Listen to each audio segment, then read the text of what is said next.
the reason I bought that, we call it the Woo vehicle. Crazy. Let's get into it. Let's get into it. All right. Ladies and gentlemen, we are welcoming the world famous RAEKWON the Chef from the infamous Wu-Tang Clan to the Showroom Podcast. Throw up your W's, baby. Throw up your W's, baby. Welcome. The Woo. Yeah, brother. Listen, brother, we grew up on your music, champ. Oh, my God. Brother, Absolutely. we appreciate what you've done for the culture. We appreciate what you've done for hip-hop. Thank you. Brother, what brought you here to the Showroom Podcast, bro? What brought you here to Atlanta Autos? Well, first and foremost, what brought me here was I came to pick up a toy. You know what I'm saying? Had no clue of this place.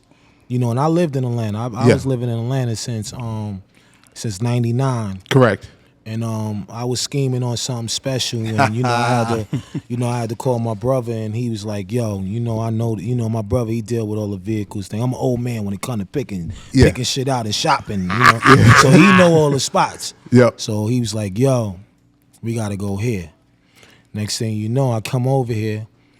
It's like shit is like fucking Willy Wonka's of all rich foreign shit. That's what everyone says when they come in here. So I felt comfortable right away, you know what I mean? And then next thing you know, just seeing my brothers, up in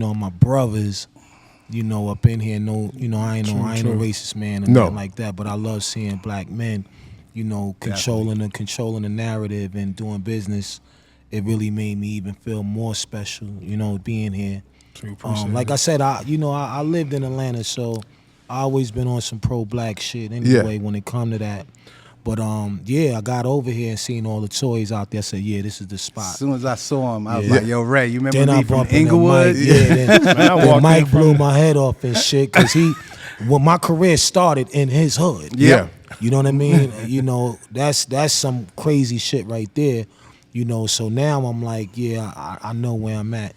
I'm comfortable here, but this is the top place, I'm going to say, from one of the top places that, brothers and sisters could go buy their vehicles from. And that's a fact. And guys, let me give you some reference, right? So where we're from, you got places like Zoombach of Manhattan, where you don't see too many people of color like working there, right? So these are nice, luxurious auto spots on the water, and you just they don't give it up like this. So I respect the refreshing feeling he felt when he said, "Man, there's people of color here, in a professional magnitude." That's important to me. That's the professionalism. But like you said, we don't get a chance to see that. So, that really made my day even more. Absolutely. Yeah, we got in the office. We started talking about all the people me and him know from back in the day, and we still fuck with them to this day. Hard. He know my cousin Big Bub. Leland Robinson from Sugar Hill. Yeah, we just connected on so many levels, and that's family, Mike. So that makes me and you family. Absolutely, baby. Absolutely. I'm told him I'm putting on a show out here. He was like, he's in. Yep. So I'm telling the world right now, his next shit. Get ready, I'm coming to tear it down. Okay. No, that's dope. However you want to do it, nigga. I'm the youngest sitting at this table right now, man. You the young North Carolina boy, bro. I'm talking, I was yelling, man, what's today's mathematics at like 9, 10 years old, bro? Like, nice. I'm out here talking to the 30, 40-year-old man, like my pops friends, like, man, you don't know who Wu-Tang is? Getting nourishment. Yeah, that's dope. What's on Wu-Tang's map for the future? I know y'all got a residency. Yeah, we got a residency right now in Vegas. It's popping. The shows. We started doing shows already, so shit been lit up already. Nah, that's crazy. And they kind of spreaded it out. So right now we got 2 more shows at the end of September right now. So once that's done, then we gonna chill and we gonna be back at it again next year. Okay, and that's when I'm coming out. But the show's been off the hook. I'm talking about people from all over. Correct. And you couldn't tell us that we gonna do the residency. That's crazy. You know what I mean? Some cats coming from the street and building they music, they music resume up to being the first rap group to do Las Vegas. And I wanted to slow it down. That is y'all the first rap group. Yes. Wow. Guys, this is now. What's your take on that as far as the feeling? Old head versus New we head. still relevant? You know what? I just say we put in the work, man. It's about putting in the work and really making music that influence people. I think our music was so influential, the same way how the young G sitting here and saying his old dad knew about us and he was learning about a lot of shit through his pops. We just paid our dues, man. You know what I mean? And we was putting our heart into our music. That's a fact. You know what I mean? Wasn't just trying to make something to just make it. It had to have some kind of substance to it. I think, and that's what niggas loved about Wu. Bro, the feeling y'all brought to it, like y'all were the first to make MPVs cool. Like I'm trying to tell y'all were no, listen, bro. No, y'all gotta stop playing, man. Like these dudes really raised us and no one really slows it down. Bro, as far as that MPV talk, niggas jumping out the MPVs, that's jumping out the MPV, right? That's a whole feeling. With the 40 belows on MPVs before y'all boys did. You know what I mean? You right. So for sure. And then now to come full circle, and you're buying a Maybach, right? Oh shit. So listen, let me ask you. I had to, well, let me just start it off. Talk to me. Because you threw me out there like that. Yeah. This is my third Maybach right here. You know what I mean? I had Maybachs back in the 90s. Not in the 90s, but in the early 2Gs, though. But yeah, this is my third one, though. Yeah. So, it's comfortable, man. It's like I know for me, once I bought my first one back then, I ain't want to drive no more. You hit on my next point. So you driving? You driving or being driven? Oh, both. You both. Know what I mean? Yeah, but I prefer to get driven around. Though. Yeah. But it's comfortable. I always been a Benz nigga. Now I'm more versatile. I still rock other pieces or whatever, but it's really more for the comfortability. Yes. You know what I mean? I like to go out and go get a meal and be with my old lady and the regular shit. You know what I mean? Front a little bit here and there. I don't know. Maybach might need to adopt the Wu-Tang symbol, man. Okay. Yeah. So he might have did that originally. I think he's chilling out now. He's chilling out now. Yeah. You know what I'm saying? Yo, let me tell y'all something. Yeah. This shit is crazy to me, right? Back, it's probably about like 15 years ago. Sure. I know y'all heard this magazine called The Rob Report, right? Of course. So this is one of my favorite books that I used to always read back in the 90s. It's called The Rob Report. And I would just be, my money was still a little funny back then. Yeah. But this book was so much inspiration to my rhymes and shit. And then one day I got the opportunity. One day I was like, yo, I ain't got no rappers and none of that in this motherfucking book. I said, yo, I'm gonna get in this book one day. I'm gonna be the first rap nigga to get in this book. And I wind up getting in that fucking book. You know what I'm saying? Yeah. I don't know how it happened, I forgot, but we had a Wu-Tang rim that I designed with a company. I remember that. I remember the Wu-Tang rim. That was in Car Driver too. Because back then we was going to the NASCAR shit. Yeah. You know what I mean? So I had bumped into this company that was interested in working with me with the rim, and it never, it was supposed to be produced and all that, but it never got produced, and it actually was a Wu rim. You know what I mean? It's the book right here, y'all. Well, this the DuPont. Oh, that's the DuPont. Yeah, that's the DuPont. But they were twins. They were twins. Yeah, true, they were twins. Yep. Both inspirational books right here, y'all. Both inspirationals. But anyway, make a long story short, it never got produced, so we was stuck with the rims. So we doing shows, I'd be like, yo, bring the rim out. So I had a nigga specially come out just to hold the rim in the air like I remember this, that. Man. Showing people the rim on stage like, yo, Wu rims, you know what I mean? But we never produced it though. But I felt so good and energized. Yeah. Just being able to get inside that book, that Rob Report. That and was I'm talking about this is back. That was the only book we had that gave us an idea what was going on up in the upper crust. That's right. That's Right? right. Upper crust, that was the only way we knew what they was doing. The Lear Jets, the G450s, the G550s. Yeah. We all started by kind of looking through the Rob Report. It was better than Auto Trader and the regular guy stuff. Yeah, You know? and believe it or not, I tell people all the time, like, that's why I said those books was motivation for us. It's probably motivation for a lot of artists, because now we start talking crazy with the shit that we seeing in those books and then throwing our shit on it. Correct. And I think that made a lot of these engineers start stepping their game up with the wheels and the rims and, the interiors. Correct. And, so I always say that we had a lot to do with, changing the motor vehicle game up. I agree. And I always, like I said, I always been a car dude. you know, my first car back in the days was a when I got a baby bag was an Acura Legend. Oh, I You had know the what I Act mean? Legend too. I had the Yeah. 4-door. I had Yeah, the I had the 4-door four-door in the Y'all rose had the Act gold. Legend. In the rose gold, right? Yeah. I had the blue one. I had the blue one with cotton seats and all that shit. But then I had to, because I had my money all the way up, so then I had to switch it. Yeah. You know, it was a place up in the Bronx. You know, they ripped the shits out. Yeah. I Put put white seats in my shit, Yeah. and ever since then, I always been like big on cars and Yeah. all that though. But you know, ain't nothing changed. We always gonna keep a toy around, and I had, like I said, I had to come to the best spot. The best spot. What was the next car you got after with the one you got when you got a check? Yeah, What's the once you first made one you it. got when Yeah. you made it? First Yeah. thing you went and grabbed. Well, I think that one was a SC Lexus Coupe. Yeah, that was the SC Lexus Coupe back then. That's hard. what made me tap into the coupe world. Yeah. Yes. You know what I mean? Because the Act was a sedan, but when I started getting the bag, Yes. you know, at that time, Purple Tape was starting to emerge. Talk to Purple us. tape. Man, Yeah. Purple tape. Yeah. Spend some time Come there, on, please. son. Spend some time there, with please. Purple tape. Yeah, spend some time there, please. Because that tape is still relevant today. Brother. Thank you. Today, that tape is still relevant. Yeah, that tape could have me walk through any hood and any ghetto in the world and be covered. That stamped you, bro. Stop. That purple tape stamped you, big Yeah, dog. yeah, man. Big yeah. tape. Now, was they feeling that purple tape in like London and when you was overseas? Mike, they was going crazy for the shit. You would have thought that they knew about the history of everything I was talking about back then. Like, I didn't feel that they knew that like that. So, I don't know. I think it was just that Wu-Tang was just doing so much different shit. And then when I came with this cinematic vision board that I'm giving them Yes. of Yes. what we about money, Storytelling was clothes, crazy. money, clothes, Bruh. hoes, street niggas, you know, because back then hustlers was trying to get themselves from one spot to the next on a legit level. Yeah. Correct. So I was just telling that story, and I think that it resonated with ghettos and, you know, everywhere else. And All everybody over the just, world. Everybody just, you know, clinged on to it. But I was only talking about us.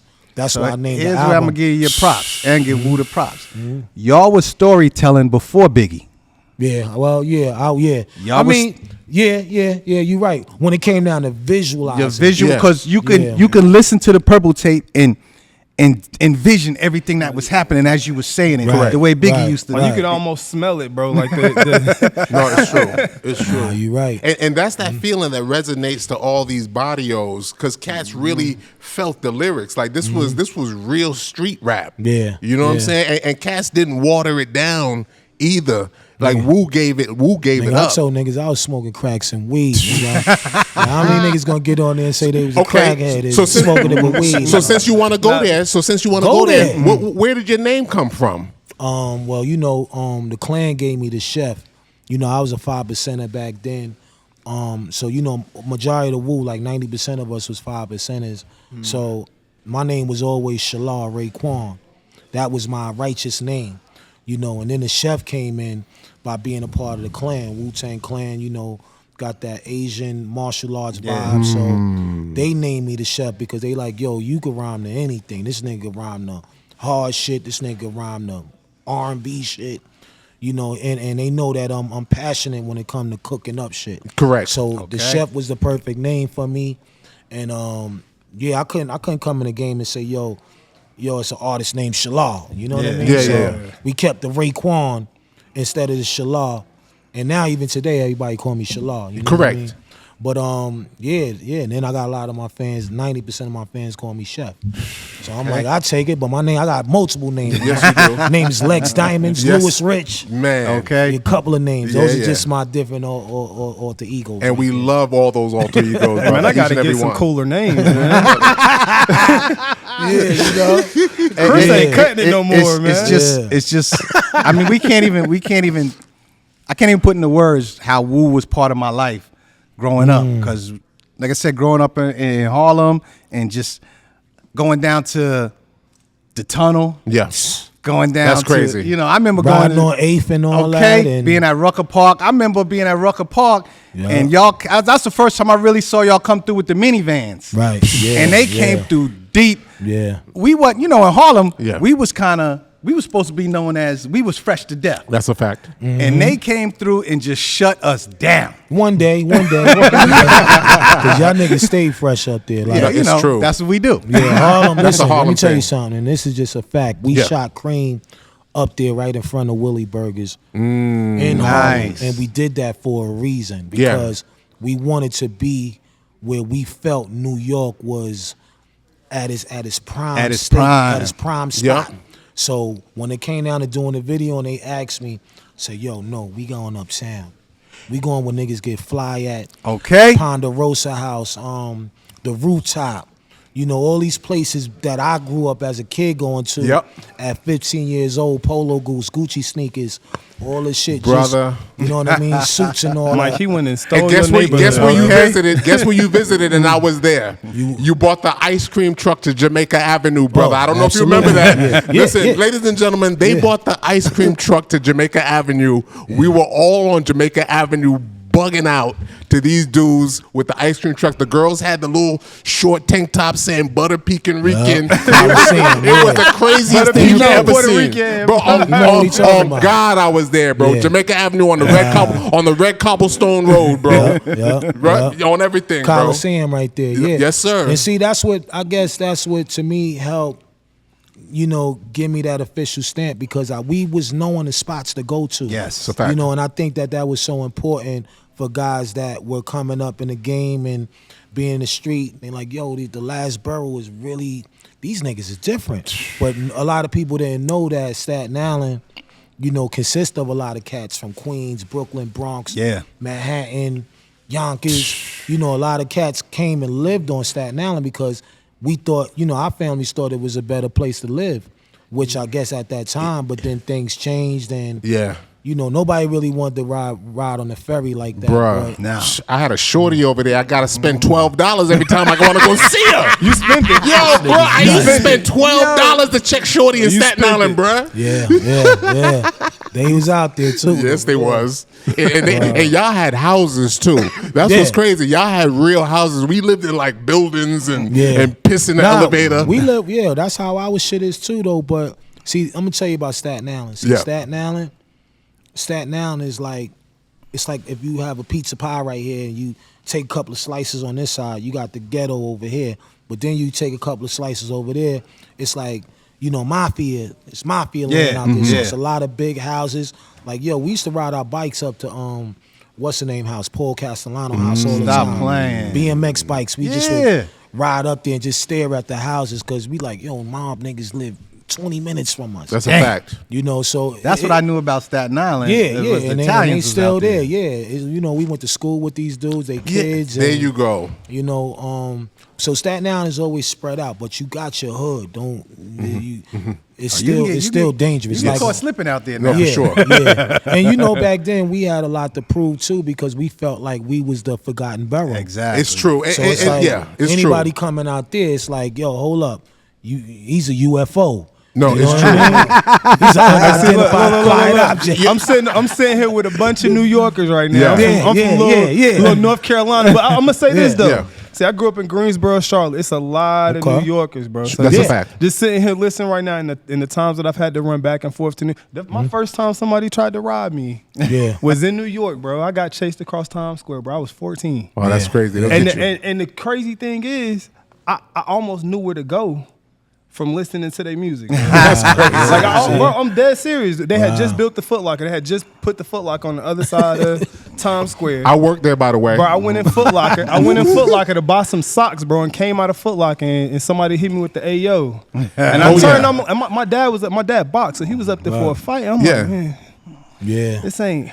That don't feel right. Yeah. But dudes was definitely migrating.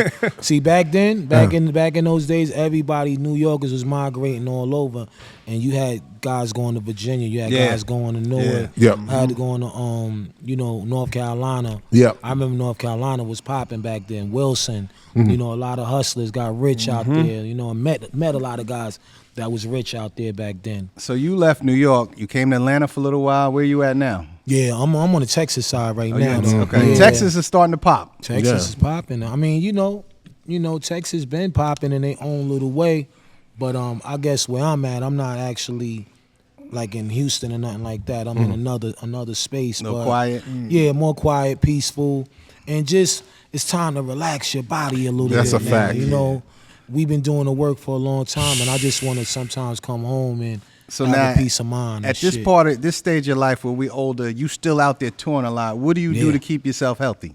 Music, man. Music and working out and eating vitamins and, you know, my old lady got me in that chamber right now. Yeah. So, you know, it's really more just the peace. The peace is allowing me to breathe and think a little bit more other than just coming outside and, you know, everything is always loud and this and, you know, now I got a little bit of time to breathe. I go in my office and chill and listen to some Marvin Gaye or some Does that help your new writing? Yeah, absolutely. Yeah, I always been that kind of writer, man. Like, cause I grew up on that. I grew up on all that. Yeah. You know, the early 85, 86 music. Yeah. You know, that was my manual to become a man, believe it or not. That music. Yeah. You know, cause back then, you gotta remember, Mike, and you know this for a fact, R&B was hip hop. Okay. Yeah. You know what I mean? You can't front on fucking Rex and Effects and Teddy, you know what I mean? And Keith Sweat and all these dudes, Salt and Pepper, you know, R&B. Shout out to Keith Sweat. He bought his truck from us. Everybody you name walked through here. Yeah. Brian McKnight bought a car earlier today. Yeah, shout out Brian McKnight. Just pushed through the other day, though. Yeah. But yeah, that just shows you right there that, you know, y'all understand our story when it comes to what we worked hard for and what we expect. Yeah. You know what I mean? Like, we always want to deal with people that we know that respect our shit. Yeah. Don't just come in and just take our money.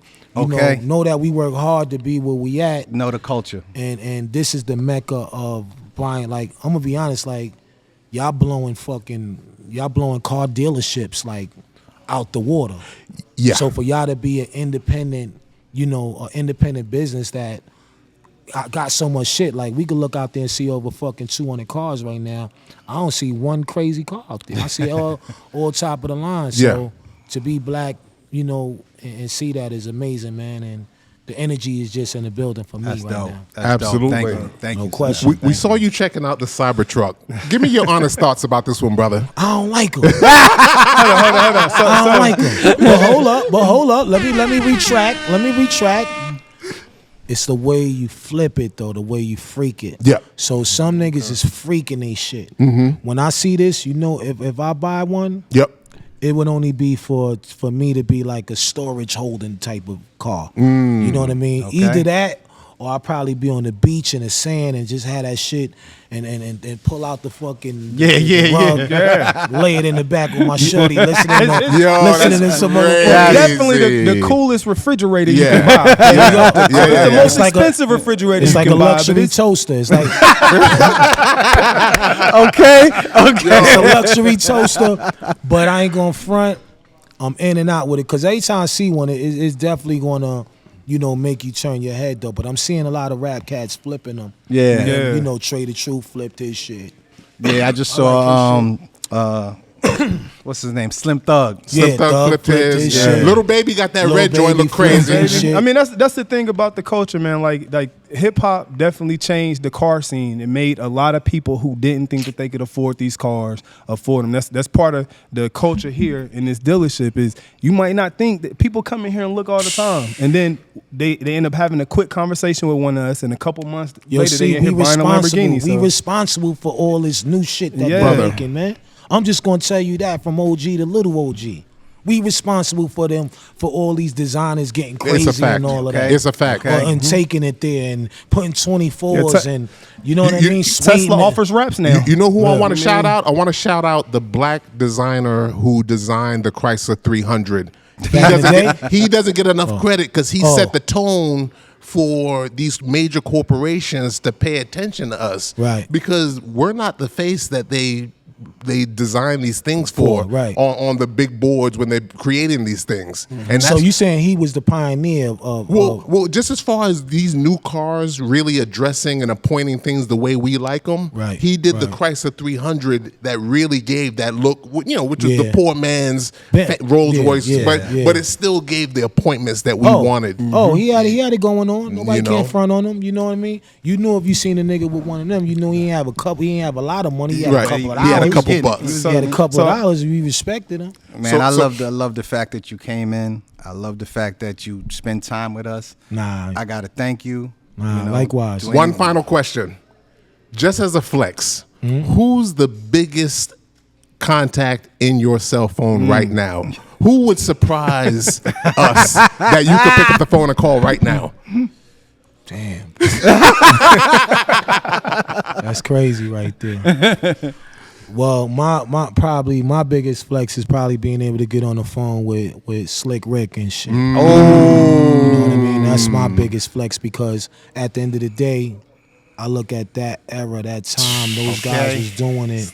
You know what I mean? That's, I could call I him wasn't and- even thinking that. You see what I'm saying? Because it's like, I'm always a dude that's gonna be appreciative of where I came from. And when I see him and I know that I could get on the call and just be like, yo, I'm just checking on you, my we brother. need you to bring Slick Rick in here.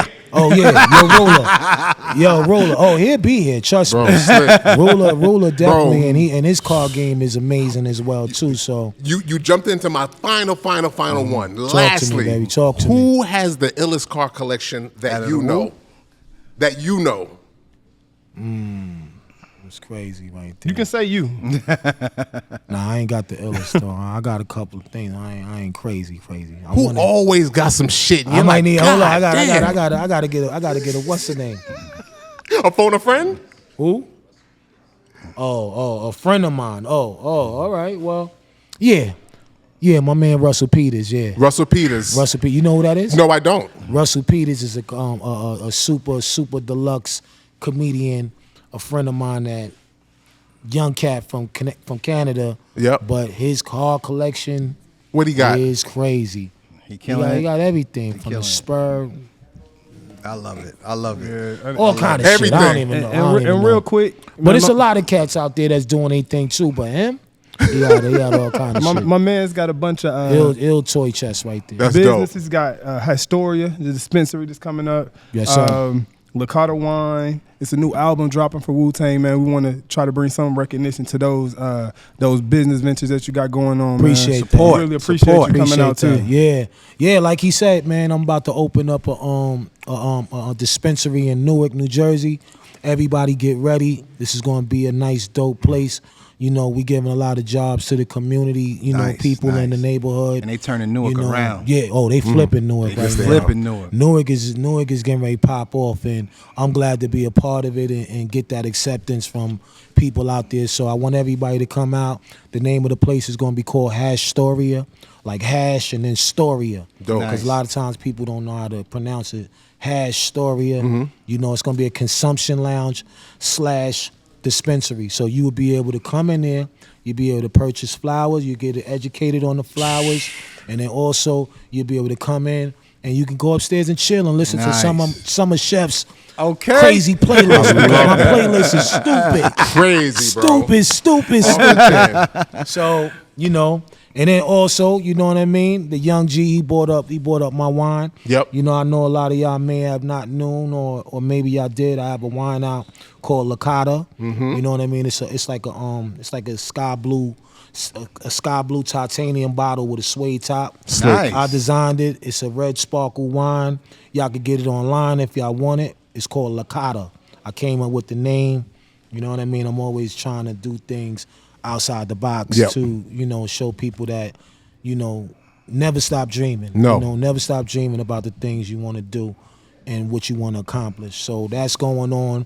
And also, last but not least, I got a Purple Tape documentary Yes, sir. Yes. for all y'all cats Brother. that pointed a gun at my head and said, you got to get it done. That has so much to do with the culture. So we've been working on that documentary for like the last probably like 8 years, man. You know me, I ain't gonna let it fly, Mike, if it ain't official. Yeah. And I'm talking about the inspirations. I'm talking about, the motivation, what made me love hip hop, what gave me my shot. I had to stand in line with the rest of the 9 members and, how I'm gonna be able to put the light on me one day. So I get to talk about that and talk about the inspirations of why I called it Purple. It's gonna be a real dope documentary. I got over 50 influential artists that we all know, some of our legends from all over that came in to be a part of this project. So, you know, your brother been working, man. Like I said, I ain't just been sitting. We proud of you, man. Give a shout out to that man for coming in here, man. No question. Ray, on behalf of the on behalf of the Showroom Podcast, we genuinely want to thank you for everything that you've done for the culture, brother. W's, baby. Thank you, good brother. Right. Thank you, man. Thank you so much. It means a lot. It means a lot. And I never been in a spot where, you know, all fly shit, probably like fucking over $5 billion worth of vehicles, and y'all got a podcast right in the floor. Yeah, man. So I'd have been whacked to not do this. Raekwon, if you wouldn't mind, Raekwon, look in that camera right there and tell people to like, share, and subscribe and watch the Showroom Podcast. Yo, check it out. It's the chef right here. Y'all need to tap in. You already heard him say it. You need to be involved with this. Word up. And all y'all guys out there going to get y'all vehicles and y'all toys and throw them in your toy chest, you got to come through here. They're going to take care of you. The energy is golden. And yo, you gonna see what it's about, man.